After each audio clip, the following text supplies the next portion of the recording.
Tagazak à vous mes frères et sœurs. Bienvenue à bord de ce second épisode de Pop Culture. Vous naviguerez en compagnie de Chacha. Salut. Ordos. Salut. Atreide. Salut. Et moi-même Lilith. En cas de désaccord avec nos propos durant cette expédition, un masque ne tombera pas automatiquement devant vous. Veuillez donc vous équiper d'une bière de second degré avant le décollage.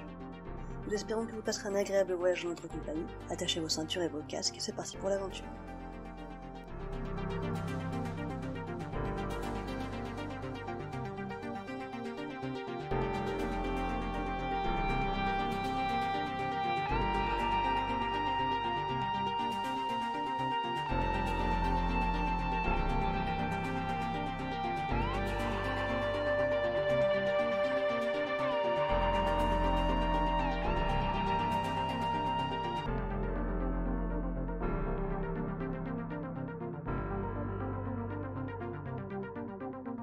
Donc avant toute chose, je tiens à vous prévenir que cet épisode sera volumineux car nous allons aborder un sujet vaste, c'est-à-dire un jeu vidéo en particulier, son adaptation cinématographique et le thème imposant de la pop culture.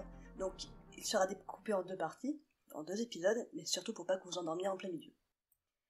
Aujourd'hui nous ferons escale dans une contrée pleine de sable chaud, d'aventures, de magie, de voyages dans le temps, de mille et une nuits, de princesses à secourir. Donc il ne s'agit pas d'Is No Good, d'Aladin ou d'Assassin's Creed, mais vous avez le titre donc vous savez de quoi on va parler. Il s'agit de Prince of Persia et de l'orientalisme dans la culture populaire. Atreide et Ordos nous présenteront les différents opus, en quoi ils ont révolutionné le jeu vidéo, le jeu de plateforme et le monde du gaming. Moi, pour ma part, je vous présenterai le film qui est sorti en 2020, et Chacha définira ce qu'est l'orientalisme et la Perse, au sens large. Le film qui est sorti en 2020 2010. J'ai dit 2020 Ouais, t'as dit 2020. Et autant que le jeu original, il a aussi révolutionné le cinéma.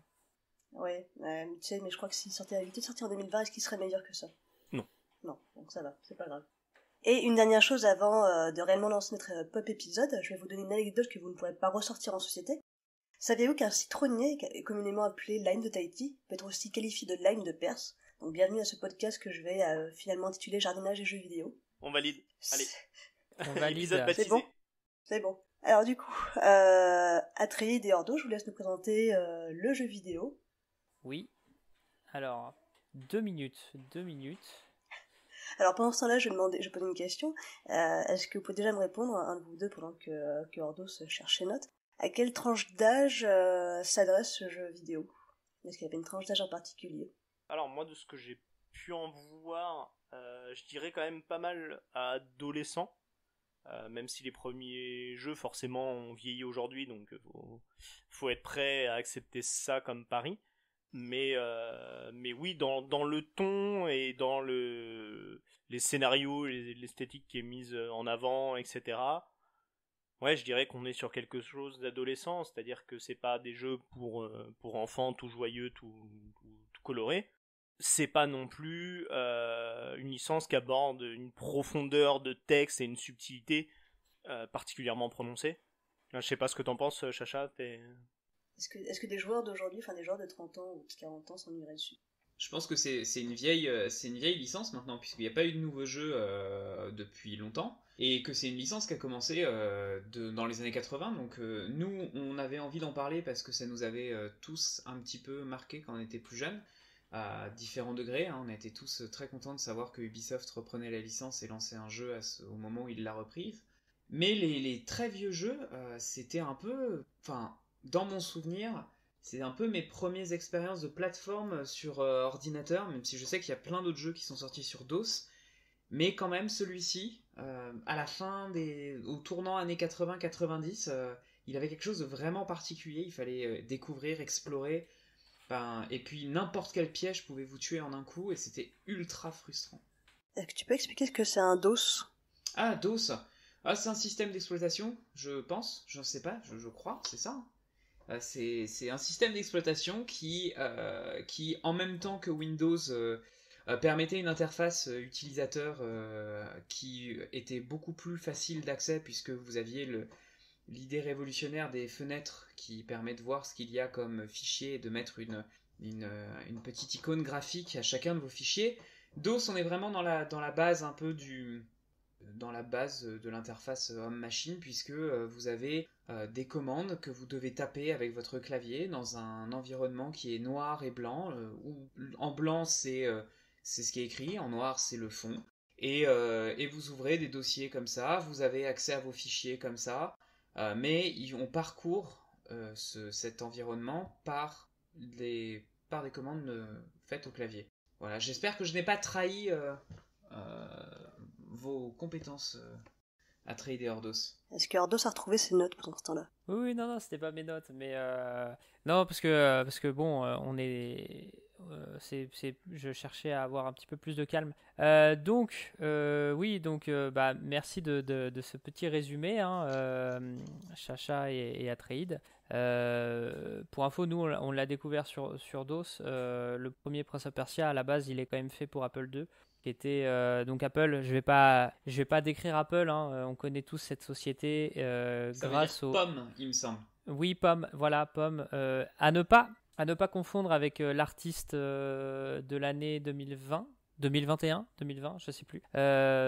En victoire de la musique, elle a été récompensée. Bref, en tout cas, donc on va reprendre un petit peu la base, hein. Prince of Persia, ça a été développé par Jordan Mechner. Jordan Mechner, c'est un type, hein, comme souvent, généralement, pour développer une œuvre ou quelque chose, faut généralement quelqu'un, un humain de préférence, même si il y a des chiens qui font des trucs absolument formidables. Et à la base, c'était... Tu parles de Rex le chien? Ouais, principalement Rex le chien, mais bon, ça c'est autre chose.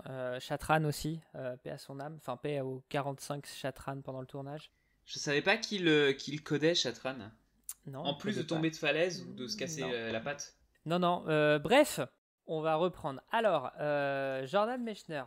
Donc, c'était un Américain qui était étudiant à Yale. Et comme beaucoup d'adolescents de son époque, il s'est intéressé, donc on est dans les années 80, il s'est intéressé aux jeux vidéo, et notamment parce qu'il y avait le boom des salles d'arcade.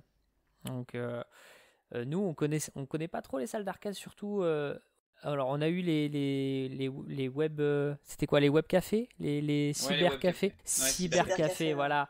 Mais vraiment, nous, on est un petit peu trop jeunes pour avoir connu ça. Il faut savoir qu'à l'époque, pouvoir jouer à des jeux vidéo à la maison, c'était quelque chose qui n'était pas du tout courant. Et donc du coup, il fallait que pour jouer à des jeux vidéo, il fallait aller dans des salles d'arcade et tu payais 2-3 piécettes et tu jouais à des jeux de l'époque. Et dans le milieu des années 80, début 80, milieu 80, il y a eu des machines qui ont été pensées pour pouvoir jouer à la maison, pour pouvoir utiliser les ordinateurs à la maison, et notamment parmi elles, il y a eu une machine qui a donné beaucoup de vocation de développeurs et de créateurs de jeux vidéo, c'est l'Apple II, donc créé par Apple, et qui était une machine. Oui. Ordos, c'était pas au départ une machine qui était faite pour jouer, l'Apple II. Parce que si on parle de console de salon, il y en a eu dès les années 80, oui. Notamment la première Famicom, qui s'est appelée ensuite la NES. Dès le milieu des années 80. Pas aux États-Unis. Hein. Elle arrive quand, la NES aux États-Unis? Elle arrive bien plus tard. 88. Elle arrive. NES États-Unis, c'est. Elle arrive aux États-Unis en 1985. Elle est sortie au Japon en 83 sous le nom Famicom. Donc on est bien au milieu des années 80. Et effectivement, elle est diffusée aux USA et au Brésil en 85 et en 87 en France. Ouais. L'Apple II, hein, plutôt comme ordinateur personnel. Oui, c'est ce que j'ai dit. C'était pouvoir apporter pouvoir apporter quelque chose à la maison, pour pouvoir faire ses jeux, pour pouvoir développer, pour pouvoir faire du traitement de texte aussi, simplement, et surtout à des prix, alors on va dire abordables, mais c'est clairement la classe moyenne qui pouvait se payer un Apple II. Et du coup, il y a eu beaucoup de vocations qui ont été créées grâce à cette machine-là, et notamment Jordan Mechner, il s'est mis à la programmation. Premièrement, en essayant de reproduire ce qu'il avait dans ses salles d'arcade, des jeux qui avaient... concrètement, il s'est mis à la programmation, c'est-à-dire il a essayé tout seul, il a bidouillé. Ah bah ou oui, comment oui, se c'est passe? ça, il a bidouillé. Il avait appris dans son boulot. Non, non, il était étudiant à Yale, donc non, Je peux donner une anecdote pour une des raisons pour lesquelles je pense qu'il est devenu programmateur. Il s'est mis à programmer. Ouais. Parce que sa maman était programmeuse. Ah bon? Oui, son père était psychologue, c'est un psychologue de renom, mais sa mère est programmeuse. Enfin, était. Je sais pas si elle est encore en vie. En tout cas, elle était programmeuse. Donc, c'est elle qui lui a... Il avait un peu d'aide à la maison. C'est elle qui lui a passé un peu le virus de la programmation. Eh bah bravo à Madame Mechner. Ok. Il faut plus de mamans programmeuses. Oui. Et donc on remercie Madame Mechner pour nous avoir permis de découvrir Prince of Persia. Et on remercie aussi toutes les mamans programmeuses qui pourraient tomber sur ce podcast. Oui, voilà. C'est vrai. D'accord, ok, je ne savais pas.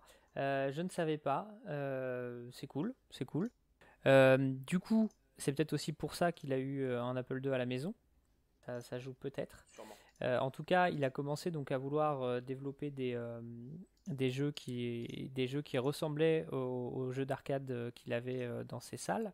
Mais à un moment, il s'est dit, c'est quand même bête. Les jeux vidéo dans les salles d'arcade, c'est tu vas à un point A ou point B, très peu de scénarios, très peu d'histoire, très peu de mise en scène. Et lui, en fait, c'était déjà quelque chose qui l'intéressait, parce que Jordan Mechner, il n'est pas intéressé que par le jeu vidéo, il est intéressé aussi beaucoup par le cinéma, par tout ce que ce média peut transmettre. Et donc du coup, il s'est dit, mais si je racontais une histoire, et quelle est la meilleure histoire, l'histoire la plus originale que une princesse a sauvé tu vois, le côté... C'est vrai qu'à l'époque, ça avait vraiment pas été fait, quoi. C'est assez dingue. Non, c'est ça. Et donc, il se dit, je vais créer un jeu avec quelque chose que je connais bien, à savoir le karaté. Donc, il commence à développer Karateka, donc il est encore étudiant. Et en fait, il va utiliser quelque chose d'assez étonnant pour l'époque, c'est qu'en fait, il veut des animations qui se veulent le plus réel possible. Et pour ça, il va utiliser une technique qui était utilisée dans le cinéma, la rotoscopie. Alors là, vous allez me dire, c'est quoi la rotoscopie? Mais Jamie, c'est quoi la rotoscopie? Et surtout, à quel moment on arrive à Prince of Persia, quoi? Oui, Ordos, explique-nous. Parce que pour le moment, il y est pas encore, c'est ça? Non, mais est-ce qu'il peut moins expliquer ce que c'est la rotoscopie avant que tu l'interrompes? La rotoscopie, c'est tu vas en fait regarder les mouvements d'un être humain et tu vas essayer de les décalquer, créer cette impression de mouvement. Tu vas vraiment recopier ce mouvement sur des feuilles. Normalement, c'était utilisé dans les dessins animés. Par exemple, dans les Disney, on va utiliser des personnages réels et ensuite les dessinateurs vont essayer de mettre... image par image, essayer de faire, de recréer ce mouvement. En fait, plus que regarder, c'est vraiment le fait de filmer, en fait.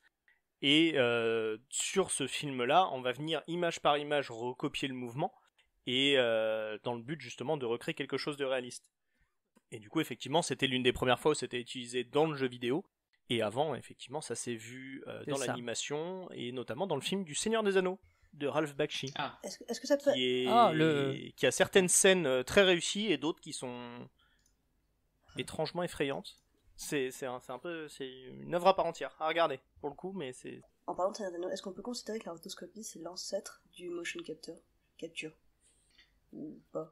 En quelque sorte, oui. Enfin, oui. Parce que l'idée est un peu la même, c'est-à-dire que on vient filmer une action, et l'idée est de reproduire un mouvement réel produit par des vraies personnes, des vrais acteurs. Et là où sur la rotoscopie on va juste redessiner, derrière sur la motion capture, etc., en fait c'est directement interprété comme des points sur un squelette en 3D qui va nous permettre justement de régénérer par ordinateur ces mouvements. Donc en soi, oui, on est plutôt sur le même genre d'idées, technologie en tout cas. Ouais, en fait là c'est l'ordinateur qui décalque les mouvements. Finalement. C'est ça. D'accord. Mais en tout cas, pour revenir à Mechner, enfin à Jordan, on va l'appeler Jordan pendant tout le podcast, je pense. En fait, lui, pour faire ses mouvements, il a filmé avec sa petite caméra Super 8, il a filmé son prof de karaté. Et du coup, c'est comme ça. Donc, de base, un karatéka, c'est vraiment un jeu de combat. Tu te bats contre des ennemis et tu avances de niveau en niveau une fois que tu as battu un ennemi, et à la fin, tu sauves c'est pas une princesse, mais bon, enfin c'est un peu la même chose, quoi. Et donc il sort son jeu sur Apple II en 1984 et il a quand même un petit succès. Ce qui le pousse à la fin de quand il est diplômé d'Yale, ça le pousse à réfléchir. C'est qu'est-ce que je veux faire de ma vie. Et lui, son but c'est de faire de créer des œuvres. Et c'est là où il a l'idée de sortir quelque chose de complètement différent, pas complètement différent, mais en tout cas d'assez novateur pour l'époque. Et il a l'idée de créer un jeu où à la base c'est un jeu où tu es dans un donjon avec des pièges et il faut que tu évites les pièges. Il s'est vraiment basé, le principe même du jeu Prince of Persia se base sur les premières minutes de l'Arche perdue d'Indiana Jones. Quand Jordan voit ce film, il est complètement obsédé par ces premiers plans avec Indiana Jones qui court, qui évite des pièges, etc. Et il se dit, je veux ça dans mon jeu vidéo. Donc vraiment, pendant 2 ans, il va bosser là-dessus, il va bosser sur des pièges, des piquants, des vides, des machins. Et après, il faut qu'il trouve un prétexte à son histoire. Et encore une fois, il va recréer une princesse à sauver. Mais cette fois-ci, il va le mettre dans un monde oriental. Alors donc, pourquoi pour ça qu'il un monde l'appelle. oriental? Et pourquoi pas un château fort, par exemple, qui est franchement classique. Et du coup, pourquoi la Perse? Eh bien, c'est une très bonne question. Et j'ai pas forcément la réponse. Mais peut-être que d'autres ont la réponse. Chacha? Moi je sais pas trop justement, d'autant plus que comme on va le voir tout à l'heure, l'ambiance un petit peu, peut-être pas forcément dans le tout premier jeu où Ordos tu nous l'expliqueras, il y a quand même le prince en lui-même, il est juste habillé en blanc là, avec on dirait qu'il a une salopette en blanche, donc on n'identifie pas forcément un côté perse. Mais par contre, à l'intérieur du palais, on voit un décor qui est super chatoyant, je trouve, pour l'époque. Mais je sais pas non plus pourquoi avoir choisi ça, pourquoi avoir choisi de nommer aussi le jeu perse, alors que clairement ça va s'inspirer des Mille et une nuits, donc on est plutôt dans un monde qui serait plutôt arabo-musulman. Mais Oui, mais t'as un épisode qui va s'appeler Arabian ouais, il Nights. y a un épisode qui va s'appeler Arabian Nights, mais je voudrais juste revenir sur le fait que Jordan Mechner qui décide de créer une œuvre à ce moment-là, c'est quand même assez particulier parce que on est quand même dans les années 80 au tout début, hein, c'est les balbutiements du jeu vidéo. Il y a eu une bulle commerciale qui s'est complètement effondrée au milieu des années 80. Il y a plein de gens qui se sont mis à faire des jeux, ça coûtait que dalle. Et en fait, on en faisait en veux-tu, en voilà, et ça a pété à un moment donné parce que c'était des jeux de très mauvaise qualité. Mais ce que je retiens dans le premier Prince of Persia, c'est qu'il n'y a pas de score. Il y a juste un temps, 1 heure, pour aller récupérer la princesse. On n'a pas un nombre de vies, contrairement à Mario Bros. Et il n'y a pas de high score à obtenir. Il faut juste arriver au bout. Mais en fait c'est un des premiers jeux qui, je pense, avait compris que devant s'adresser à un autre type de public qui est le public de salon, il devait forcément repenser son moteur de jeu, qui avant était le scoring sur les bornes d'arcade, parce que de toute façon il fallait faire toujours plus et il y avait ce côté il faut mettre une pièce pour jouer, pour gagner. Donc en fait l'idée c'était d'y aller toujours plus pour que les gens mettent toujours plus de pièces pour gagner toujours plus d'argent. Là à l'inverse, Mechner s'est posé la question, je pense, de se dire maintenant que c'est pour tout le monde, qu'est-ce qui va faire que les gens vont avancer dans l'histoire. Et du coup toute l'idée du score etc a été retirée pour dire ce qui va porter les gens, c'est le scénario, c'est sauver la princesse comme dans un Super Mario ou quoi, et ça va être ça qui va les porter. Et d'ailleurs, en parlant de l'histoire en tant que telle, il y a quand même à certains moments quand on passe... Alors je crois que c'est 13 niveaux, il me semble, Ordos. Le premier jeu, il faut passer donc 13 niveaux, un peu comme dans Mario. Mais entre les niveaux, il y a quelques scènes un petit peu de cinématiques qui vont nous rajouter des protagonistes, qui vont être un peu... par exemple, je pense que quand on fait les 4 premiers niveaux, il y a une scène où on voit le grand vizir qui va voir la princesse. Et ça, à plusieurs occasions. On voit aussi une image avec le sablier qui s'écoule, parce qu'on nous fait comprendre que si on n'arrive pas à sauver la princesse à temps, avant les 1 heure, en fait, elle meurt. Donc il y a quand même une pression qui est mise sur le joueur. Ok. Alors, le sablier, c'est dans le 2. Hein. Non, dès le 1. Je crois pas que tu vois un sablier qui s'écoule dans le 1. Je pense pas. Non, Ouais, mais t'es quand même limité par le temps, je crois. Oui, le 1, c'est... Oui, par contre, t'es limité par le temps. C'est vraiment un des trucs, c'est que tu n'as pas de vie. C'est vrai que ça, c'est... tu n'as pas de continu, tu n'as pas de vie, il faut que tu le fasses en 1 heure. Donc, c'est un des premiers jeux qui a incité au speedrun, en fait. Le scoring par le temps. C'est finir le jeu le plus vite possible.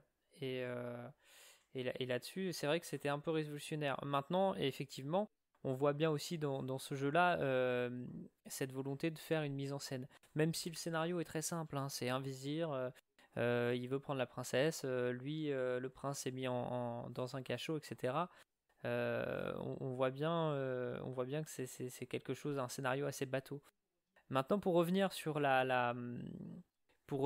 sur la tenue en fait du prince, je pense que c'est lié vraiment au fait que toutes les animations, comme Karateka, ont été en fait des animations rotoscopées. Et donc du coup, il prenait son petit frère cette fois-ci pour faire toutes les animations de saut, de attraper une plateforme, etc. Et à l'époque, pour bien alors cette fois-ci, il n'utilisait plus sa petite caméra Super 8, il utilisait des VHS. Et du coup, avoir son frère qui sortait en blanc comme ça lui permettait de mieux recopier en fait ce qu'il avait à l'écran. Et donc je pense que c'est pour ça qu'il l'a mis en blanc comme ça. Après, faut savoir que Prince of Persia a eu énormément de portages. Hein. C'est pour ça que c'est devenu un succès aussi. C'est qu'en fait, il serait sorti que sur l'Apple II, personne n'en aurait parlé. Mais comme il y a eu énormément de portages sur toutes les plateformes de l'époque, et ben en fait, du coup, il s'est vendu bien mieux. Et sur la version NES, Super NES ou NES, non, Super NES, on s'en fout. En tout cas, il y a une version où c'est un personnage avec un petit haut rouge, un turban, un sabre plutôt que simplement une aiguille. C'est sur la version Super NES. Super NES, ouais, c'est ce que je me dis, parce que NES, avec toutes ces trucs... Ouais, mais sur la version Super NES, le 2e épisode de Prince of Persia était déjà passé par là. Donc en fait, on a repris la représentation du Prince of Persia de l'épisode du 2. C'est l'inverse. C'est le 2 qui reprend en fait l'avatar de cette version-là. Parce qu'en fait, le 2 a été développé par des développeurs qui avaient fait justement ce portage. D'accord. Ah, je savais pas. Donc voilà, donc en tout cas, au début, vente mitigée. Plus les portages avancent, plus le succès arrive. Bah après, il a eu vente mitigée, mais il a eu des portages parce que justement, il était pas mal acclamé. Oui. Pour un peu son originalité, la force de ses animations, qui à l'époque c'était quand même avoir des mouvements de saut et d'escalade et ce genre de choses qui ressemblaient autant que ça à des vrais mouvements. C'était quand même assez révolutionnaire aussi. Donc je pense que c'est grâce à ça qu'il a pu être porté et donc pu avoir son succès. C'est parce qu'il a apporté réellement quelque chose sur la scène jeux vidéo de l'époque. Et alors? Et effectivement, après, plus t'es porté, plus t'as de chances de gagner, enfin de marcher. Alors, autre petite anecdote aussi, c'est que donc à la base, Prince of Persia, c'était vraiment un jeu où on évite des pièges, etc. Il n'y avait pas du tout de combat. À la base, il l'a vraiment pas pensé comme des combats. Et à l'époque, il était, on appellerait ça, comment ils appellent ça, là, des espaces de coworking. En fait, pour développer son jeu pendant 2 ans, Mechner était dans un espace où il y avait d'autres développeurs, d'autres programmeurs qui développaient eux-mêmes leurs jeux. Et donc à chaque fois, ils regardaient tous ensemble les jeux des uns et des autres. Et jusqu'à très longtemps, Mechner voulait absolument pas implémenter d'autres personnages, donc pas de combat, pas d'adversaire, etc. Parce qu'il disait, moi je peux pas le faire sur la machine. La machine, avec toutes les animations qu'il avait, etc. Enfin, l'Apple II, il était couché. Enfin, là, faut savoir que l'Apple II, les mails qu'on envoie aujourd'hui, un mail, c'est plus lourd qu'un programme de l'Apple II de l'époque. Donc c'était quelque chose, il fallait vraiment faire rentrer toutes les animations, toute la musique, etc. dans très peu d'espace. Et donc il disait toujours qu'il n'y arrivait pas. Et finalement, travailler avec d'autres programmeurs, etc., l'a poussé à aller plus loin. Il a réussi, donc dans un premier temps, à créer le Shadowman, qui est en fait un double du prince, qui va être donc son némésis, en tout cas dans le 1. On le voit un peu dans le 2 et il disparaît complètement dans les autres. Et suite à ça, il va commencer à pouvoir trouver des moyens de créer des adversaires. Et donc l'anecdote, c'est qu'en fait, comme toujours, il voulait les meilleures animations possibles. Et il se dit, faire un combat d'épée, son petit frère, c'est pas un épéiste en fait. Autant son petit frère, il peut sauter, agripper, courir, etc.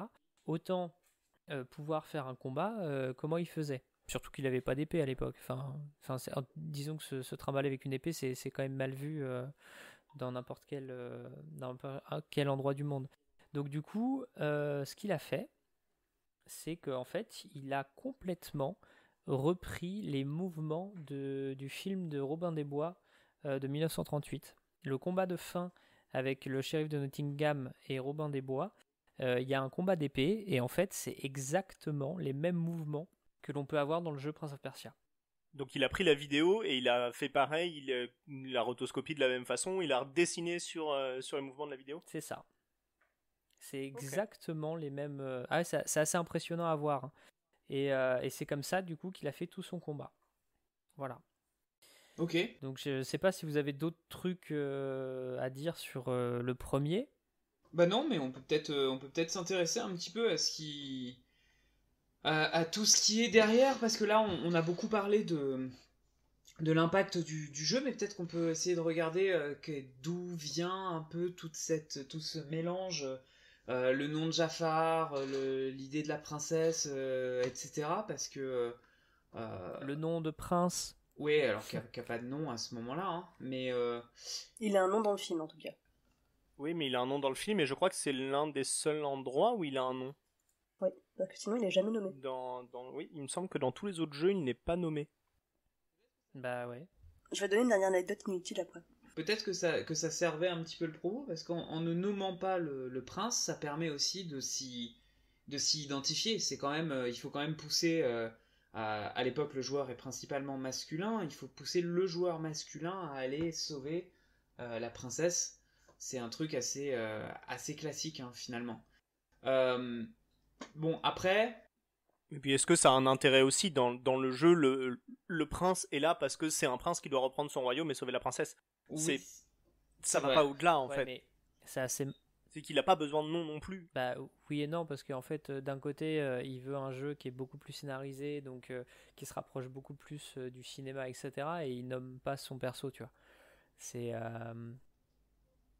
assez... Dans Tenet, le héros principal n'a pas de nom. Dans Si, il s'appelle le protagoniste. Oui, le protagoniste, oui, il appelle ça. Oui, bah vas-y, je vais t'appeler le protagoniste la prochaine fois, on va voir si tu vas. Eh, machin. Ouais. Machin de Perse, ça aurait pu le faire, ouais. Machin de Perse, c'était vendeur, hein, l'équipe marketing a validé. Il allait chercher trucs de Perse. Et donc du coup, mais concrètement, parce qu'on sait un peu où se passe cet épisode, enfin je veux dire, la Perse, concrètement, c'est quoi et quand? C'est quoi, c'est où, c'est comment? Bah, la Perse, c'est un peu compliqué parce qu'en fait, c'est un mot qui cache beaucoup de choses. Moi d'ailleurs, avant de faire des recherches pour préparer cet épisode, je confondais beaucoup de choses sur la Perse. Je connaissais la Perse par Prince of Persia, je la connaissais aussi sur Age of Empires 2 avec ses grands éléphants de guerre. Je la mélangeais avec l'Iran d'aujourd'hui, même si elle ne s'est pas fixée aux limites de l'Iran actuel. Donc c'est assez compliqué. Pour aller vite, je dirais qu'il y a au moins 3 Perses historiques qui pourrait nous servir de point d'appui pour essayer de comprendre un petit peu d'où vient ce sorte d'exotisme un peu médiéval, parce qu'on est plutôt dans une atmosphère médiévale avec des épées, même si on verra que pour les jeux Ubisoft ça paraît un peu plus proche du XVIIIe siècle et de l'époque moderne. Donc on commence à entendre parler de la Perse à partir de la dynastie des Achéménides. Alors la dynastie des Achéménides, c'est plutôt au 6e siècle avant notre ère, donc on est à l'époque des Grecs, hein, si vous vous rappelez de vos cours de collège et de lycée. À l'époque, Est-ce qu'elles ont un rapport avec Zack Snyder? il va y avoir un rapport avec Zack Snyder, puisque on parle aussi des Perses dans 300. Et en fait, les Perses, on les connaît particulièrement par des sources grecques. C'est-à-dire qu'en fait, c'est eux qui leur ont donné une sorte d'existence, hein, très claire, puisqu'ils ont fait la guerre à la Perse. À l'époque, ils les appelaient les Mèdes. La dynastie, c'est les Achéménides. C'est un mélange de plusieurs peuples qui se sont agglomérés dans la région. Et globalement, c'est un empire qui était assez dominant, qui s'est étendu depuis les plateaux iraniens actuels jusqu'à l'Asie mineure et à la Mésopotamie, donc Irak, jusqu'à l'Asie mineure, c'est-à-dire la Turquie en passant par la Syrie et le Liban actuel. Donc ça, c'est vraiment un très grand empire. Et d'ailleurs, cet empire disparaît en 330 avant notre ère, puisqu'il va être conquis par un autre monsieur qui est très connu, si vous vous rappelez même si vous aimez le cinéma hollywoodien, il s'agit d'Alexandre le Grand. Et donc Alexandre le Grand va prendre l'empire des Perses et ensuite le séparer entre ses différents généraux, ce qui va en fait faire plus ou moins disparaître l'empire perse jusqu'à ce que on puisse le faire réapparaître à l'époque des Sassanides, c'est-à-dire à partir de 224 de notre ère. Donc là, cette fois-ci, on fait un énorme bond en avant. Je vais vite, hein, mais vous pourrez regarder, hein, il y a plein d'informations un peu partout, et je vous invite à lire les livres de Pierre Briand, puisque c'est notre spécialiste actuel en France. Hein. Il donne des conférences au Collège de France sur la Perse. Donc c'est vraiment le type à aller lire si ça vous intéresse. Donc bref. Et du coup la Perse, elle réapparaît à peu près à ce moment-là là, avec les Sassanides. Mais comment ça se passe? C'est-à-dire ça redevient un vrai gros empire qui s'affirme. En fait, c'est ça. Perse. C'est que entre les deux, il y a bien eu les Parthes qui sont des types qui se trouvent donc toujours dans cette région-là. C'est un peuple, mais qui n'a pas la dimension qui était celle de l'empire de Cyrus et de Darius à l'époque des Achéménides. C'est un peuple qui va causer beaucoup de problèmes à l'empire romain quand même à cette époque-là. C'est-à-dire que vraiment les Parthes sont régulièrement des ennemis orientaux contre lesquels les Romains luttent. Mais les Sassanides vraiment s'introduisent, reprennent en fait par des jeux de dynastie, en fait, prennent le pouvoir et essayent de restaurer un empire territorial sur la Perse, c'est-à-dire en gros sur le haut plateau iranien. C'est toute une zone avec un relief très élevé qui va faire le lien en fait entre les grandes plaines d'Asie centrale et ce que l'on appelle la péninsule arabique, le Proche-Orient et le Moyen-Orient. Donc lui, les Sassanides vont dominer un peu la zone en réintroduisant une religion qui est la religion masdéiste, qu'on connaît aussi sous le nom de zoroastrisme, qui a été fondé par celui que Nietzsche a rendu célèbre dans son livre Ainsi parlait Zarathustra. Donc c'est une religion polythéiste qui va, elle, disparaître lorsque la Perse va être conquise par les cavaliers arabes. Après, ça c'est vers quand à peu près Alors là, on est dans les années 630-640 de notre ère. Donc juste après l'établissement de l'islam par Mahomet auprès de nombreuses tribus arabes qui vont se fédérer et constituer et s'étendre et faire un énorme empire arabo-musulman. La Perse va donc devenir musulmane, va s'intégrer à un jeu de dynastie entre les premières dynasties arabo-musulmanes que sont les Omeyyades puis les Abbassides. On est en plein milieu du Moyen-Âge. Elle va être récupérée ensuite par les Seldjoukides, qui sont donc des cavaliers turcs qui viennent d'Asie centrale et qui vont défiler et sur toute cette partie-là à la Turquie actuelle. Et en fait, on va vraiment voir réapparaître un Iran, une Perse territoriale que l'on peut appeler vraiment un grand empire à partir de 1501. Donc là, on a fait un bond de 1000 ans quasiment. Mais en 1501, un chef turkmène qui s'appelle Shah Ismail Savafi va conquérir l'ensemble de l'Iran et imposer cette fois-ci sa domination sur le territoire, et en même temps imposer sa religion qui est un islam chiite. Alors, c'est ça qui va fonder aujourd'hui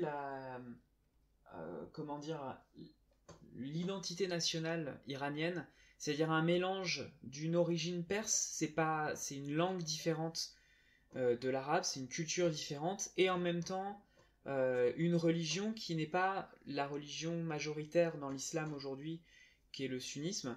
Le chiisme, c'est en fait une autre branche de l'islam. Je vais pas forcément m'étendre là-dessus parce que on est très très loin de notre petit prince de Perse. Mais voilà, c'est donc un territoire qui a été intégré dans des enjeux géopolitiques très différents et qui reste encore un territoire extrêmement complexe à étudier aujourd'hui. Il n'empêche que la Perse est restée principalement dans nos regards occidentaux européens un territoire sur lequel on a projeté énormément d'images. Oui, c'est ce que j'allais dire, parce que la Perse, en tout cas au moins dans les jeux, et moi jusqu'à il y a peu dans mon esprit c'était ça aussi, c'était en gros l'empire du Moyen-Orient du Moyen-Âge. Oui, c'est ça. Ouais. Disons que de l'empire du Moyen-Orient du Moyen-Âge va s'intégrer vraiment dans les conquêtes arabo-musulmanes qui ont vraiment établi une domination sur cette zone-là. En revanche, vraiment, le moment où les Européens vont se mettre à s'intéresser à la Perse et du coup à y projeter des tas de représentations, c'est vraiment à l'époque de la dynastie Savafide, qui est donc celle qui arrive en 1501, parce qu'en fait c'est celle qui va développer par exemple les tapis perses qui vont être les tapisseries perses qui vont être très très appréciées dans les cours françaises au XVIIIe siècle, à l'époque de Louis XIV et puis de Louis XV. Et puis c'est aussi de cette Perse-là qu'on va faire traduire des livres, comme par exemple le livre des Mille et une nuits, qui est traduit en 1704 et sur lequel je reviendrai sans doute un peu plus tard. Mais voilà, faut pas oublier non plus que Montesquieu écrit les lettres persanes dans les années 1730. Donc, en fait, quand on parle de la Perse, on est un peu troublé parce que on a un même mot pour désigner des réalités qui sont historiquement très diversifiées. La Perse de 300, que Zack Snyder a complètement transfiguré comme étant des gros barbares avec un peu bizarre, un peu sadomaso. C'est une Perse dont les Grecs nous ont déjà beaucoup parlé, mais qui en fait n'a rien à voir avec celle du Moyen-Âge et qui n'a rien encore à voir avec celle de l'époque moderne. Sur la Perse de Snyder, je vais pas faire mon pro Snyder, mais c'est vrai que, enfin, c'est aussi l'adaptation d'une BD aussi. Et on représente pas toute la Perse comme ça, mais Xerxès principalement comme ça, pour montrer justement les excès et abus de ce qu'il est.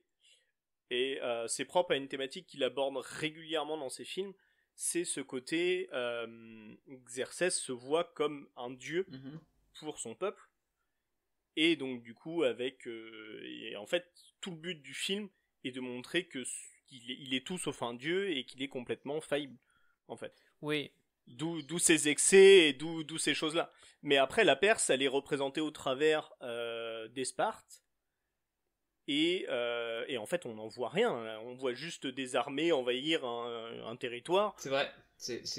Il en dit pas grand chose de la culture perse. il le fait monter sur un éléphant. Il le fait. Il est affublé. Il est affublé de nombreux tissus et autres. Il voilà. a de nombreux Après, piercings. oui, voilà, c'est ça aussi. Bien joué, Lilith. Et la question, c'est est-ce que le design vient forcément de Snyder ou ça vient plutôt du comics en fait? Ça vient, je pense, du Ouais, comics. le design vient Je du pense comics. pas que Snyder il a décidé de faire un mec chauve qui représente Xerxes comme Bien ça. sûr, Donc, mais en tout cas, les représentations sont... le côté gris du film, ça c'est très Snyder, mais après. D'ailleurs, je serais très très chaud pour voir un film Prince of Persia fait par Snyder. Voilà. Je le dis, j'ai envie de voir ça. Oui, bah, t'es bien le seul. Hein, t'es bien le Est-ce seul. qu'on a Bah, vraiment ouais. envie de ça? Bah, plus que d'un Oh, film ouais, d'accord. de celui de Disney. Tu as envie de ça, là. Disney friendly. Bon, en tous les cas, ce qui est assez étonnant, c'est que tu vois, là, on parle d'éléphants.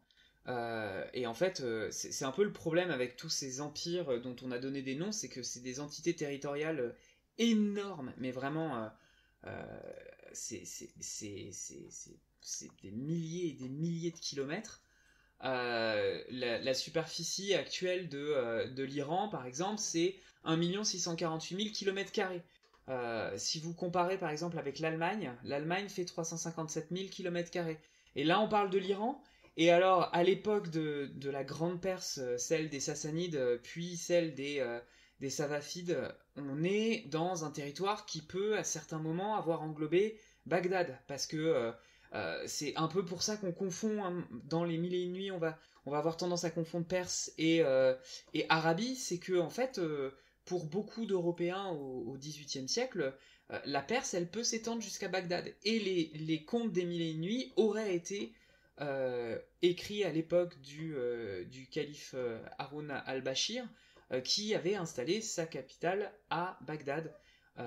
Et le vizir Jafar, donc en tout cas celui qui apparaît dans Aladdin, enfin dans le conte non pardon, pas Aladdin, Ali Baba et les 40 voleurs. Déjà, je viens de faire un énorme... Ça prouve un peu comme on peut nous aussi se confondre dans les contes. Et ben lui était d'origine perse. Voilà.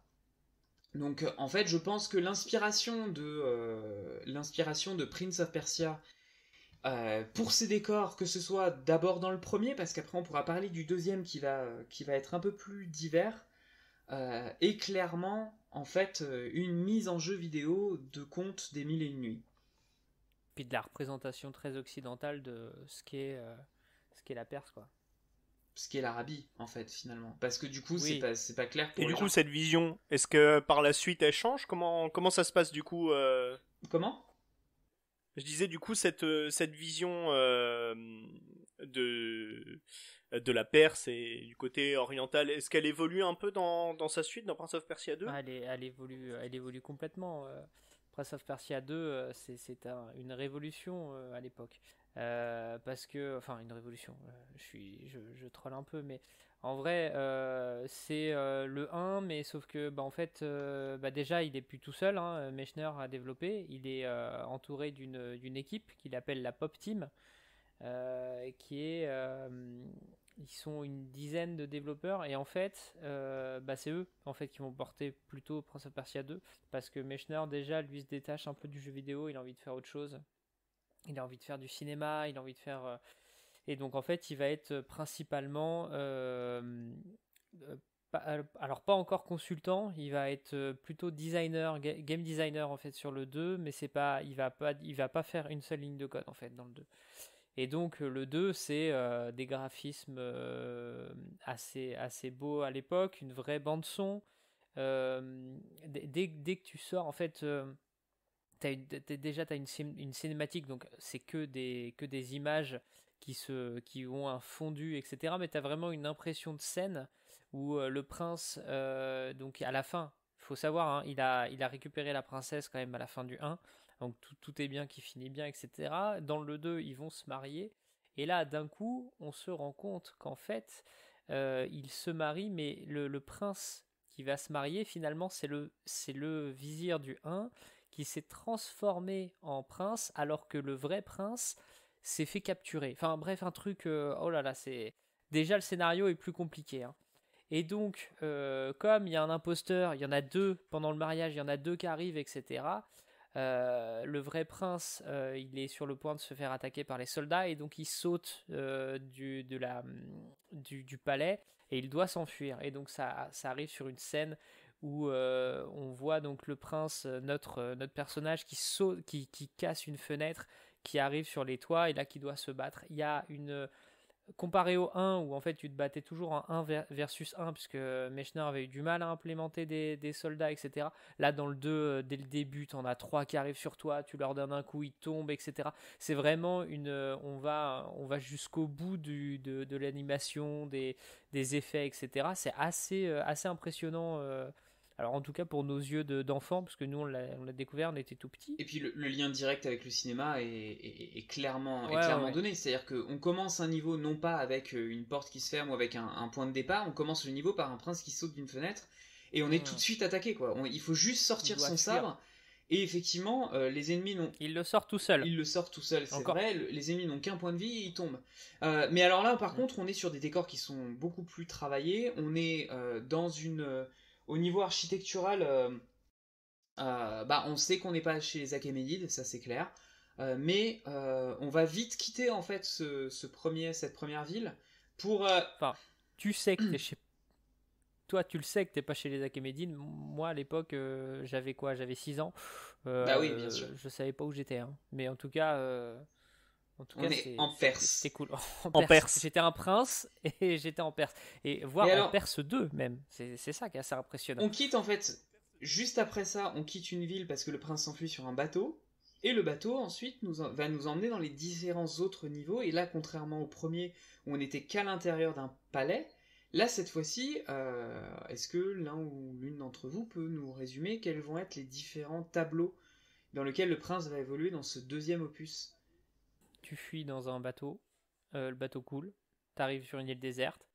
T'es dans une grotte, ensuite il faut que tu fuis, tu montes à la fin de la grotte, je crois que tu montes à une tour, t'arrives dans une ville en ruine avec des têtes volantes, enfin, c'est assez barré, hein, les décors et même les monstres, hein, sont assez barrés.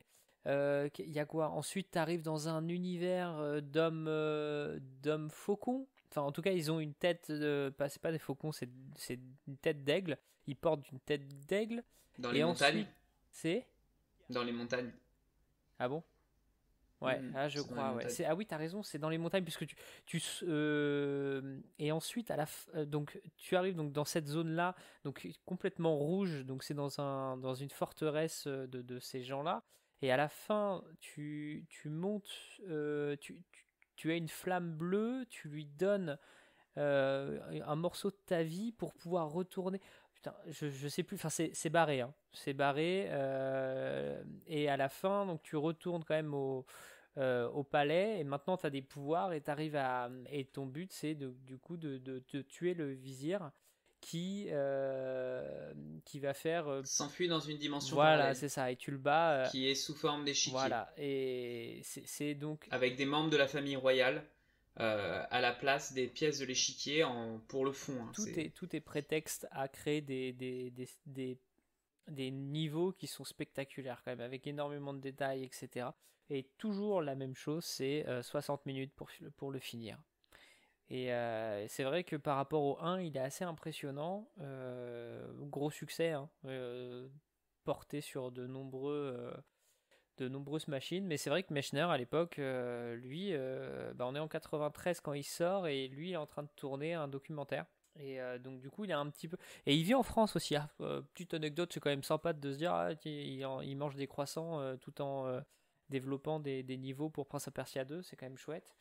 Et donc voilà, lui en fait, comme ça lui trottait dans la tête, hein, c'était d'essayer de faire un peu de cinéma, etc. Il fait un petit court métrage qui s'appelle Waiting for Dark en 93, et ça parle de la crise économique de Cuba.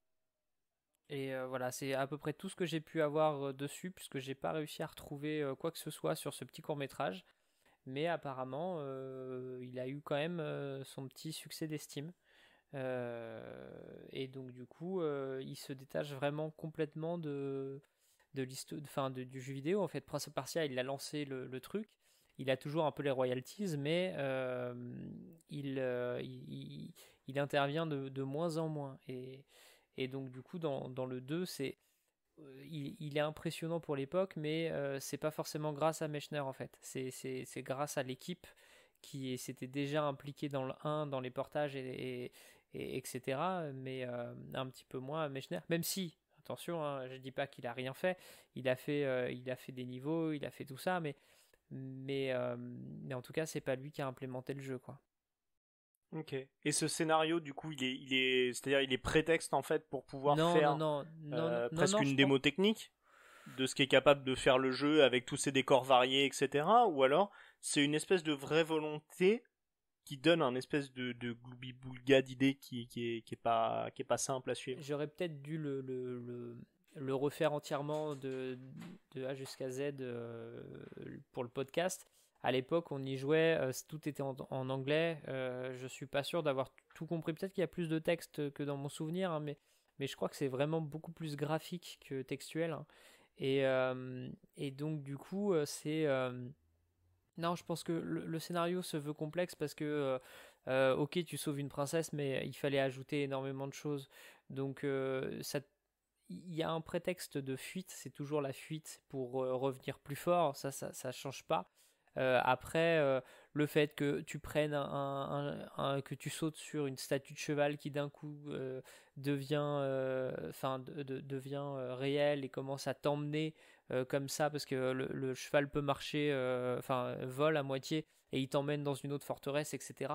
Tout ça, c'est un peu alambiqué, quoi. C'est un peu, mais la recherche de la flamme et de perdre un peu de ta vie pour pouvoir t'imprégner de la flamme, etc. Moi, je me souviens qu'on avait passé un temps fou avec cette flamme où t'as juste, tu passes dedans, tu crames, tu te retournes, tu perds des points de vie. Tu sais pas ce qu'il faut que tu fasses en fait. Enfin, surtout quand t'as 7 ans, tu dis bon bah qu'est-ce que c'est que ce truc? C'est pas simplement t'as un boss à tuer, il a tel point de vie, tu donnes des coups, point, il meurt et t'as gagné, tu vois. Donc il y avait. T'étais peut-être un peu jeune pour la proposition. Mais pas du tout. Pas du tout. Non, c'est peut-être plutôt nul, je pense. Mais en tout cas, il y avait une volonté de vouloir faire quelque chose de plus. Et c'est un bon souvenir quand même que j'ai de ce jeu-là. Ah ouais? Ouais. Alors, parce que moi, je l'ai pris en main très très tard. Ouais. Je crois que c'était Chacha qui me l'avait fait essayer. Et en vrai, je suis même pas sûr d'avoir atteint le moment où on va jusqu'au bateau. Parce que entre le jeu qui te lance immédiat stress dans le combat, mais c'est-à-dire que à partir de... tu as le personnage qui saute par la fenêtre, il se rattrape, il se retourne, il sort son épée, et là tout de suite, boum, il y a un garde qui arrive, et là t'es censé savoir qu'il faut jouer. Et le garde te tape quoi qu'il arrive. Donc déjà ça, je suis mort un nombre incalculable de fois. Et juste derrière, tu as un saut, et en fait dans ce jeu-là, ils ont essayé d'implémenter une perspective. Donc en fait, tu vas voir que tes plateformes, elles sont pas pile droite, t'es pas sur de la 2D, ils ont essayé de faire un effet un peu de perspective, et en fait, ça vient un peu fausser les distances, et donc du coup, ton saut, quand tu cours et que tu dois sauter, il est calculé à peu près au pixel près. Donc si tu loupes cette espèce de frame où il faut sauter, pour réussir à faire rien que le premier saut, eh ben tu tombes dedans. Tu tombes au milieu, et je suis pareil, mort un nombre incalculable de fois. Donc dans les souvenirs, j'y ai passé une après-midi, à me battre et je suis pas sûr d'avoir terminé le premier niveau. Ouais, oui. Est-ce qu'on peut, alors, de ton point de vue, ce serait très difficile. Moi, je me souviens pas de ça. Effectivement, faut taper tout de suite. Mais il y a moyen que tu perdes pas une vie dès le début. Hein. Je veux dire, à un moment. Ah mais après, je pense que, bon, toi à 7 ans, tu étais peut-être meilleur que moi aujourd'hui, c'est pas impossible, hein, mais... non, mais je pense ouais. que... Les réflexes étaient forcément meilleurs. Non, c'est ça. C'est intéressant parce que moi, je me souviens pas avoir galéré du tout, mais ça veut dire que c'est vrai que faudrait voir un joueur de maintenant, est-ce qu'il arriverait à comprendre que tout de suite, t'es dans le jeu, t'es dans le machin Oui, je pense quand même. Il y a cette mise en scène, hein, tu contrôles pas tout de suite le personnage, parce que il faut qu'il saute de la fenêtre, il faut qu'il se retourne, il sort lui-même son épée et c'est après qu'il faut que tu comprennes qu'il faut que tu te battes. Je sais pas, je sais plus comment ils faisaient. Est-ce qu'ils font apparaître les points de vie donc tu sais que tu peux contrôler le perso? Non, tout est déjà là en fait. C'est-à-dire que ton mais personnage est dans ses animations, il enchaîne ses animations, et d'un coup, c'est à toi de les reprendre en fait. Mais c'est marrant que tu aies galéré un peu. Disons que c'est pas intuitif, mais t'apprends de tes erreurs. C'est un peu le Dark Souls de l'époque, hein, quand même. Alors, on va pas. arrêtons les gros mots tout de suite. Attention, Mais attention, non, parce que- en vrai, il y a aussi un truc qui moi me perturbe un peu, et je trouve que c'est un des problèmes justement de ces 3 premiers Prince of Persia. Et c'est aussi une de ses forces, hein, mais c'est ses animations. C'est-à-dire que ces animations sont très très bien, mais quand tu fais une action, il faut attendre que toute l'animation soit faite. Et en fait, Ouais. ça, c'est un vrai problème, et là je reprends l'exemple de la course avec le saut, c'est que pour déclencher son saut, il faut qu'on soit à la fin d'une frame d'animation de course en fait. Et donc du coup, entre le moment où tu vas faire le saut et le moment où il le fait, déjà tu as une petite animation pour qu'il fasse son premier pas avant de sauter, etc. Et pareil dans le combat, quand tu vas appuyer, c'est pas tout de suite. D'abord il arme, puis il donne son coup. Il y a des petites choses comme ça qui aujourd'hui sont beaucoup plus perturbantes qu'il ne pouvaient l'être à l'époque, parce que il a ces animations là qui du coup retardent la réactivité de ton personnage par rapport à l'interaction du joueur. Et alors, comme c'est bourré de pièges, c'est vrai qu'il y a des fois tu râlais un peu. Oui. mais ça reste un jeu très chouette avec une bande son assez cool aussi. Ouais, c'était. Et du coup, il a marché ce 2e épisode alors ou pas? Ouais, il a marché, bien sûr qu'il a marché. Attends, tu rigoles ou quoi? Il y avait des t-shirts, hein, Prince of Persia 2. Non, c'est faux. J'en sais rien. Ou en tout cas, il a marché. Ce qui pousse l'éditeur, donc qui était Brotherhood Software, je le dis très très bien avec un accent anglais comme il faut, qui veut forcément refaire un 3e épisode. Mais il prendra plus de temps, hein, ce 3e épisode à sortir, parce que le 2 sort en 93, Mechner, donc lui il est sur autre chose, etc. Et le 3e épisode sortira qu'en 99. Alors est-ce qu'on on embraye tout de suite sur le 3e? Je sais pas trop. Je sais pas, est-ce que vous avez autre chose à dire sur Prince of Persia 2? Je pense qu'on peut embrayer sur le 3e épisode, peut-être dire que justement, en fait, 3e épisode, il va nous mettre beaucoup plus dans l'aventure. Parce que sinon, moi j'avais une autre anecdote sur le 2, mais c'est vraiment une anecdote perso de chez perso. Hein. C'est la première fois que j'ai compris ce qu'était un bug. Pourquoi?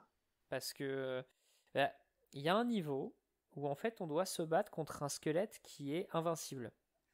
Sauf que pour le comprendre, faut que tu sois futé. Et en tant que gamin, on essayait de le tuer jusqu'à ce qu'il meure. Mais en fait, il mourait jamais, puisqu'en fait, il était invincible. Et il fallait comprendre qu'en fait, il fallait que tu ailles à un certain niveau. C'était sur un pont, hein, donc faut imaginer la scène. Tu es sur un pont de cordes, les dalles sont branlantes, tu es devant un squelette qui sort son épée, et en fait, tu peux pas le tuer. Qu'est-ce que tu vas faire, tu vois? Et en fait, il faut comprendre que il faut tourner le combat de façon à ce qu'il aille sur les dalles brûlantes et qu'il tombe en fait, et que toi tu puisses sortir du pont avant que toutes les dalles s'effondrent. Et ben ça, on le comprenait pas quand on était gosse. Et alors, ce qu'on avait trouvé, ce qui était assez étonnant, c'est que c'est un écran donc avec ce squelette là.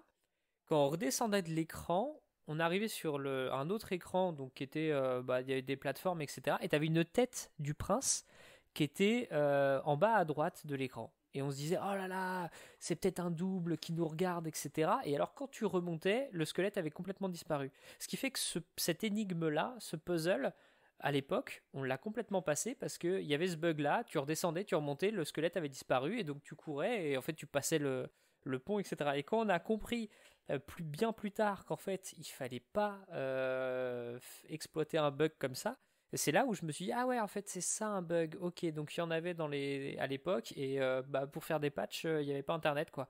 Donc nous, on a toujours vécu avec ce bug-là, et on passait toujours ce niveau-là avec ce bug-là. Voilà, fin de l'anecdote, on peut passer au 3. Mais non, c'est assez intéressant parce que justement, les jeux de cette époque-là se construisaient un petit peu avec des règles tacites à l'intérieur du jeu qui passaient pour des énigmes en fait. Nous, ça nous paraissait naturel, mais je pense que ça aurait pu paraître naturel à plein de joueurs, puisque y a quand même un moment dans le jeu pour essayer de progresser. Tu passes devant une des rares écritures qui apparaît dans le fond, où on te dit que si tu veux voler la flamme qui est en fait à la fin d'un niveau, celui qui veut la voler doit mourir. Et en fait, il faut que tu te laisses tuer par un des types qui est devant cette flamme bleue. Si tu te laisses tuer, tu dois attendre encore que on te dise bon bah là t'es mort, vas-y appuie sur une touche pour continuer. Mais en fait au moment où cet écran arrive, tu as une sorte d'ombre qui surgit de ton prince et qui peut aller chercher la flamme.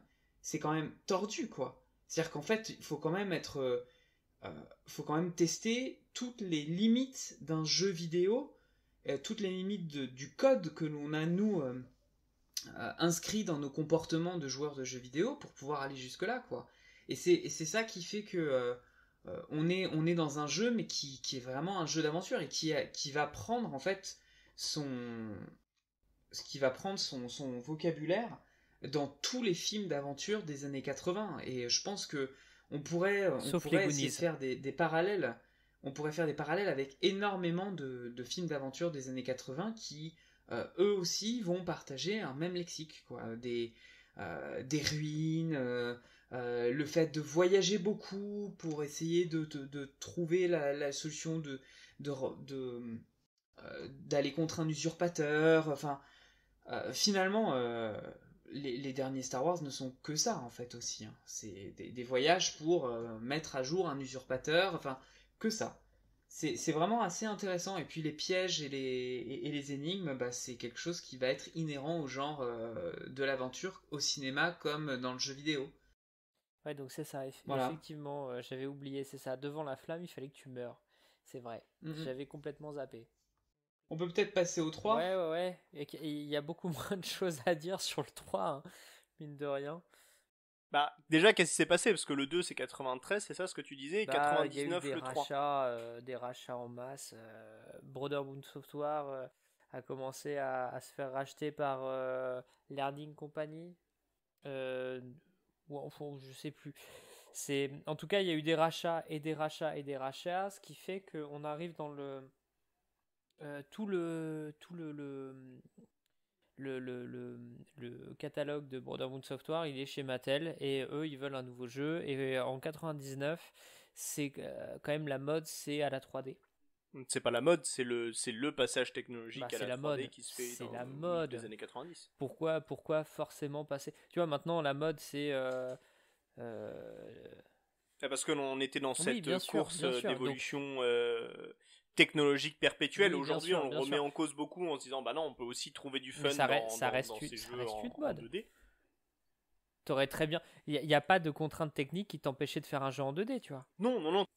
Bah voilà, donc c'est une mode. Tout à fait, mais c'était le truc de l'évolution technologique, surtout les Prince of Persia qui étaient quand même des fleurons en termes de qualité graphique et d'animation.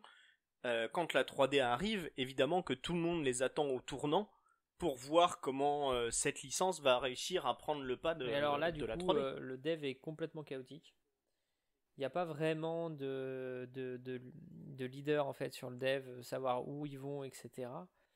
Et Mechner n'est que consultant. C'est-à-dire que autant dans le 2, il faisait quand même quelques niveaux, etc. Là, il est vraiment que consultant. Il dit ouais, là c'est pas mal, ok. Mais c'est pas du tout lui qui va être dans le process de A jusqu'à Z. Est-ce que c'est toujours dans la volonté de se lancer plutôt dans le cinéma plutôt que le jeu vidéo, et qu'il a complètement lâché ce projet? Enfin, lâché. Non, il avait il faisait pas du tout de jeux vidéo à l'époque. C'était vraiment, il était sur autre chose. Il avait plein d'autres idées en tête, et ouais, c'est en tout cas son idée de vouloir continuer dans le cinéma, c'était vraiment quelque chose d'assez fort, puisque il ressort un documentaire bien après, hein, en 2003. Mais je pense qu'il a essayé de faire d'autres projets, d'autres choses là-dedans. Donc en tout cas, le jeu vidéo à l'époque, il a encore les droits sur Prince of Persia, mais ça l'intéresse pas autant que ça, quoi. Donc quand le 3 est lancé, donc c'est donc beaucoup de déboires de rachat, donc de changement de studio, etc. Ce qui n'est jamais facile, hein, pour un projet, hein, quand on se fait racheter, etc. Et ce qui fait que Prince of Persia 3D sort euh, avec énormément de bugs. On parlait des bugs de Prince of Persia 2 à l'époque. Là, le 3D, c'est pas possible, quoi. Et enfin, il y a beaucoup de problèmes ou de plantage. Donc, quand tu joues à un jeu et que ça plante en plein milieu, surtout des jeux de plateforme, etc., où en fait, tu n'as pas des sauvegardes, tu peux pas simplement dire je vais appuyer sur un bouton et ça va sauvegarder. C'est un peu rageant. Des problèmes de caméra, puisqu'on est au début de la 3D, donc la 3D, autant la 2D, il y a une caméra qui est fixe, c'est-à-dire que tu as un plan et ce plan ne va jamais changer, sauf quand tu vas passer à un nouveau niveau. La 3D, c'est autre chose. Ton personnage se déplace dans un univers, enfin dans un environnement qui est complètement en 3D, et donc du coup, il faut forcément qu'il y ait quelque chose qui la suit, qui est une caméra. Et les débuts de la 3D, c'est souvent des problèmes de caméra. C'est qu'est-ce qui se passe lorsque ton personnage se rapproche d'un mur. Comment fait la caméra, en fait, puisque le mur, enfin, si elle rentre dedans, du coup, ça casse complètement le niveau, puisqu'en fait, tu es à l'intérieur de quelque chose que tu n'es pas censé voir. Donc, du coup, comment tu fais? Et à l'époque, il n'y a absolument aucune règle de caméra. C'est très très difficile de faire un jeu avec une caméra qui tient la route, etc. Il y en a eu quelques-uns qui sont sortis du lot, notamment Mario 64, qui a été quand même un gros pas en avant pour la plateforme, sur la plateforme 3D. Et puis donc peut-être les Tomb Raider. Les Tomb Raider, oui, les Tomb Raider aussi, effectivement, mais c'est un petit peu après. Je pense que ce qui a fait le défaut de Prince of Persia 3D, c'est ce qui a fait le succès des deux premiers, en fait.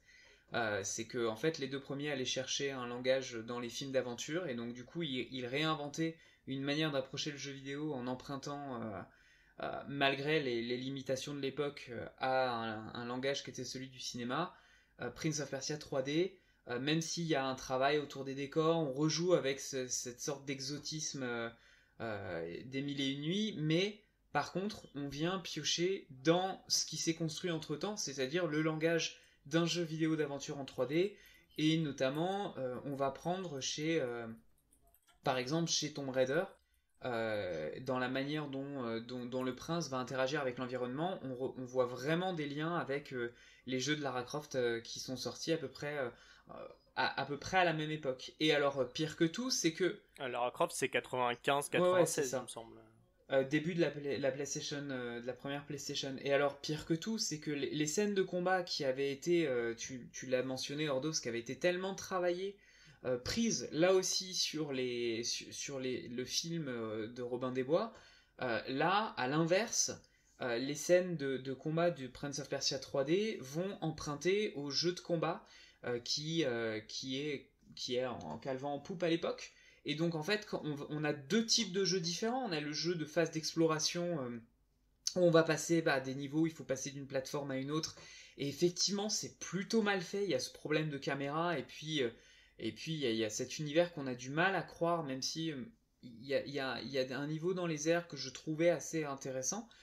Quand on arrive à un combat, la caméra qui bouge, et là cette fois-ci on entre dans un jeu qui ressemble à Tekken, pour prendre un exemple de l'époque.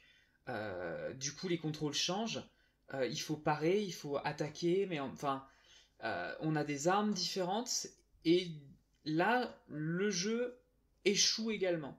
C'est-à-dire que vraiment c'est un échec patent, ce troisième épisode, parce que au lieu d'emprunter au cinéma, il emprunte aux jeux vidéo, et du coup il s'enferme dedans. Et donc c'est l'épisode de la série qui a eu le moins de succès? Ah oui. Ouais. Ah, clairement. Il a été critiqué à la fois par les joueurs et par exemple, la presse ou les médias. Ah oui, il était pas jouable à l'époque. Et effectivement, si tu dis que Tomb Raider il est sorti en 96, je veux dire, mais il est à des années-lumière de Tomb Raider. Il est à la ramasse.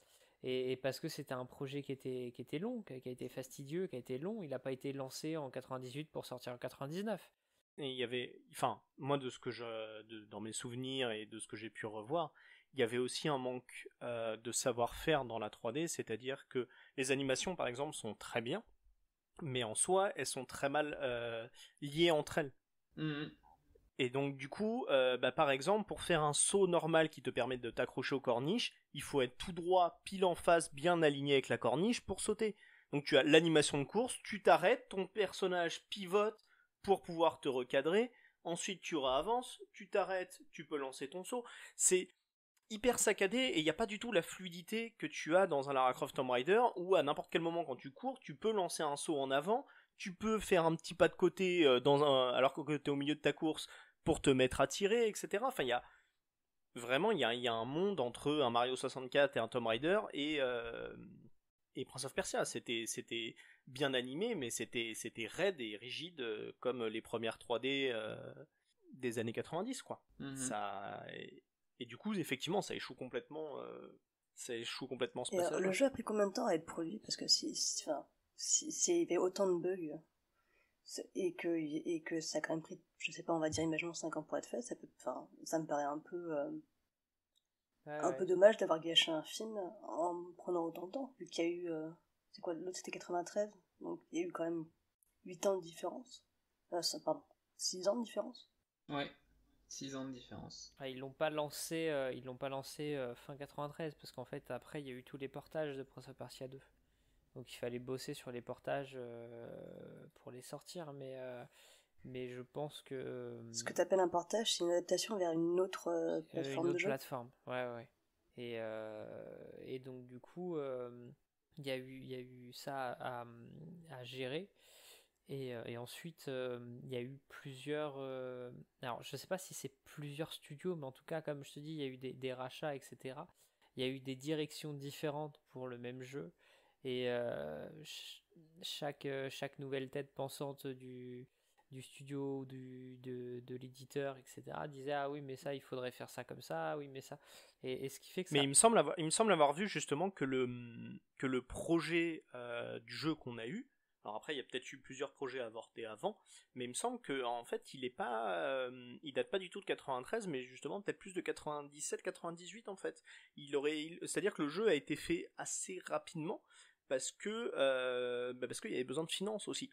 C'est-à-dire que toutes ces années-là, donc certes, Prince of Persia 2 s'est bien vendu, mais toutes ces années de peut-être d'idées ou de projets inaboutis ou quoi que ce soit, bref, ces années de stagnation un peu. On commençait à coûter cher et le jeu est sorti un peu dans la précipitation et il me semble qu'il a eu quoi, un an et demi de développement en fait, réellement, et ça se sent, enfin les bugs, etc., les problèmes d'animation et ce genre de choses, ça vient clairement de ce qui manque et ce qu'on fait généralement à la fin de production d'un jeu, c'est tout ce peaufinage, tous ces tests et toute la fluidité que tu viens y intégrer. Oui, c'est ça, c'est effectivement, il y a peut-être aussi ce côté c'est la première fois que tu vas faire un jeu que tu connais pas la technique, parce que c'est ça, c'est que si c'est un projet avec très peu de temps de développement, tu vas pas passer un peu de temps à dire mais comment ils font les autres, comment il y a des règles dans les façons de faire un jeu vidéo, les façons de faire un gameplay pour tel ou tel type de jeu, et en fait ces règles tu les écris par rapport à tel ou tel jeu qui a eu un succès. Mario, par exemple, pour la plateforme, bah, tu sais qu'il faut que tu fasses des jeux avec avec tels obstacles, telle difficulté, tel machin, etc. Ça apporte des choses. Et toi, quand tu veux faire un jeu qui va dans ce sens-là, tu vas regarder ce qui se fait. Et c'est vrai que si tu manques de temps, donc t'as plus raison. C'est pas un jeu qui a eu beaucoup de temps et énormément de changements. C'est un jeu où il y a eu besoin de financement et où ils ont démarré très vite. C'est où les gens n'étaient pas formés justement à cette 3D. Et donc, toutes les erreurs de caméra, tu les as parce qu'en fait, t'as pas cherché à voir ce qui a été amélioré au fur et à mesure du temps. Tu développes un truc, tu penses pas à tous les problèmes qu'il peut y avoir et tu te retrouves avec les problèmes que tu réinventes la roue en fait. Ils ont réinventé la roue parce qu'ils n'ont pas pris le temps de chercher ce qui avait déjà été fait et comment les problèmes que tu peux rencontrer avec telle ou telle chose ont pu être contournés en fait. De toute façon, le passage de la 2D à la 3D, c'est un peu comme le passage des années 70 aux années 80, quoi. Il y a beaucoup de groupes qui étaient intéressants dans les années 70 qui se sont mis à faire de la grosse dope dans les années 80 Voilà. parce que Evolution, il y avait plein de synthés un peu partout et donc ils ont fait des trucs beaucoup plus pop, hein. Donc c'est quand tu maîtrises pas le médium, tu finis par te Non, mais il y a eu perdre un plein peu. de licences qu'on subit ce passage à la 3D et qui l'ont mal subi. Si on prend Sonic, Ouais. le passage à la 3D c'est mal passé. Enfin, on va pas se mentir, même s'il y a quelques jeux Sonic en 3D qui parviennent à s'en sortir et à pas être trop désagréables à jouer, c'est quand même un jeu qui n'a pas réussi tout simplement. Ouais. Là où un Mario et un Zelda a complètement... Enfin, Nintendo a très très bien géré son développement derrière. Et eux, ils ont réussi à faire ce passage-là, mais il y a beaucoup de licences qui n'ont... Duke Nukem aussi est bien passé en 3D. Super. Ouais. Ouais, mais bon, faut quand même savoir que ce Prince of Persia 3D, hein, il s'appelle dans certains de ses portages, notamment pour la Dreamcast, donc qui était une console de Sega, qui est un éditeur de jeux vidéo japonais. Ils appellent ce Prince of Persia Arabian Nights. Boum, on retourne sur ce côté les contes des mille et une nuits, etc. Et donc, est-ce que ça ajoute quelque chose? J'en sais rien. En tout cas, ils avaient renommé ce jeu-là pour cette console parce qu'ils avaient fixé énormément de problèmes, de bugs, etc. Ça ne change pas qu'il y a toujours ces problèmes de caméra et que ça reste un jeu difficile à jouer même maintenant. Ouais. C'est pas un jeu qui a bien vieilli. Alors que le 2 et le 1 ont mal vieilli aussi. Enfin, clairement. Ont très très bien vieilli. Non, ça c'est toi qui le. J'ai tenté de me refaire le 2 pour ce podcast et c'est prise de tête. Et pourtant j'aime beaucoup les jeux de plateforme à la con comme ça, hein, mais il est un peu chiant, c'est au pixel près, hein, comme l'a dit Atreid.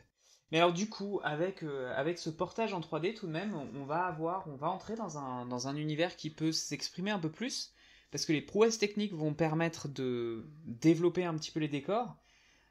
Et si c'était un peu pauvre dans Prince of Persia 3D, c'est-à-dire que vraiment les textures sont pas belles, je pense qu'à partir du moment où Ubisoft va récupérer la licence, il va pouvoir nous enchanter avec beaucoup plus d'environnement, de décors, de construction narrative aussi, parce qu'on va entrecouper tout ça peut-être de cinématiques qui vont enrichir la chose. Et ça nous permettra, dans ce cas-là, de parler un peu plus de ce qui fait un peu le regard occidental que nous portons sur ces contes des mille et une nuits. Donc j'en parlerai dans un prochain épisode. Est-ce qu'on verra plus la Perse dans cet épisode? En tout cas, oui, c'est un sujet qui est beaucoup plus exploré, entre guillemets, parce que on pourra le voir, mais au même titre que à ses origines, la Perse reste un prétexte à faire un environnement et un côté culturel oriental qui est pas forcément très très défini en termes de zone géographique et de temporalité. Mais heureusement, le film nous permettra de beaucoup mieux nous situer grâce à une carte, un nom donné au prince, et là vraiment, on pourra un peu s'étaler là-dessus. Est-ce que je peux rajouter une toute petite anecdote? Allez, vas-y, la dernière anecdote de fin. Le moteur de Prince of Persia 3D, c'est le même moteur qui est utilisé dans Morrowind. C'est quoi? de Bethesda. De Elder Scrolls, c'est un jeu qui était fait avant Skyrim. Je sais pas si tu vois Skyrim. Oui. Gros succès, nanana, machin. Bah avant Skyrim, parce que Skyrim en fait c'est le 5e épisode d'une saga qui s'appelle The Elder Scrolls. Et donc le 3e épisode c'est Morrowind. Et donc le moteur Morrowind est basé sur un moteur qui est le même que celui de Prince of Persia. Et donc Skyrim est basé sur un moteur qui est le même que celui de Prince of Persia. Deux fois que tu viens de répéter la même chose. Tu veux dire un moteur à explosion qui fait fonctionner la voiture Non, un moteur 3D. Un moteur 3D. Donc ça veut dire que, ouais, tu vois. Et ils ont réussi à régler les problèmes de caméra dans Skyrim. C'est pas mal. Parce qu'ils te mettent à la première personne. Et voilà. Non. C'est fait. Ah oui. T'as pas besoin d'être derrière. Non, tu peux être à la troisième. Après, jouer à Prince of Persia à la première personne, je sais pas si ça aurait été super. Tu profites pas beaucoup des animations de ton personnage, quoi. Ah bah non. Surtout quand tu dois monter d'une plateforme à une autre, ça doit être bien pénible. Bon, bah voilà, donc pour l'instant, Prince of Persia, c'est globalement un prince qui va sauver une princesse dans une espèce d'Arabie fictive pas très précise. Dans un univers en 2D, voire en 3D ensuite, mais pour le pire, et puis qui va peut-être se réaffirmer en 3D. Ah, ça vaut le coup, hein. Là, j'espère qu'on a donné envie à tout le monde d'aller écouter le prochain épisode. On a donné envie aux gens de jouer à Prince of Persia, ça j'en suis sûr. Je l'espère. Bon, et bah, à toutes pour un prochain épisode. Qui sera peut-être un petit peu plus orientalisé, peut-être, que ces jeux-là. Non ? Eh bien, on l'espère. On l'espère et on verra ça la prochaine fois. Merci à tous de nous avoir écoutés et on vous dit à la prochaine. À très bientôt. À plus. Allez, à la prochaine. Bravo, vous êtes arrivé à la fin de cette première partie sur le prince et la Perse. Dans notre second épisode, nous abordons la suite des jeux à partir de 2003 avec le Sable du Temps. On parlera aussi du film qui porte le même nom. Et on partira un peu plus loin dans la représentation de la Perse et du Moyen-Orient dans la culture pop. On espère que cet épisode vous a plu et à très vite. Bisous.